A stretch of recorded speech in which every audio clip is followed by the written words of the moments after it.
бәріңізге гав-гав, сіздермен хот-дог. Бүгін біз Билайнның шексіз тарифін қарастырамыз. Ал бастайық. Раф. Ерекше шолу.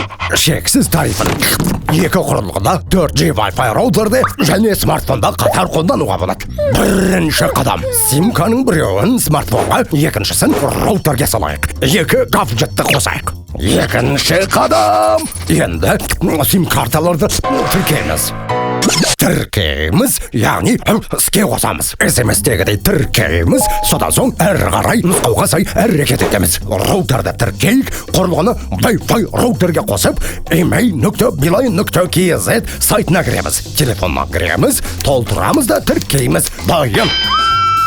Үшінші қадам. Енді смартфоннан менің Билайным қосымшасына кіріп, шексіз тарифін қосамыз да, оған роутерді қосайық.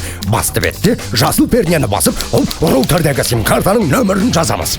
4-ші қадам. Бәрекелді. Енді роутер тарифке шақыруды қабылдауы керек. Смартфон немесе ноутбукты Wi-Fi роутер желісіне қосамыз. Браузерде m.com деп теріп админ құпия сөзін жазамыз. Пәрмен және SMS бөлімінде 7708 нөмірінен келген SMS-ке я деп жауап береміз. Кереметтер! Шексіз тарифіне қоса мұнанша кереметтер береді. Медиатекаға жазылуы, телехикаялар, фильмдер және ТВ 360 қазақ және орыс тіліндегі ең үздік арналар мен фильмдер.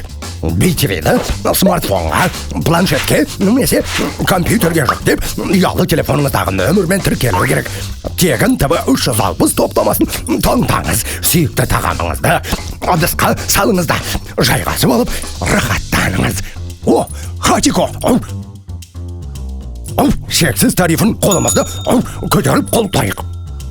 Билайн, жарқын жақта өмір сүр!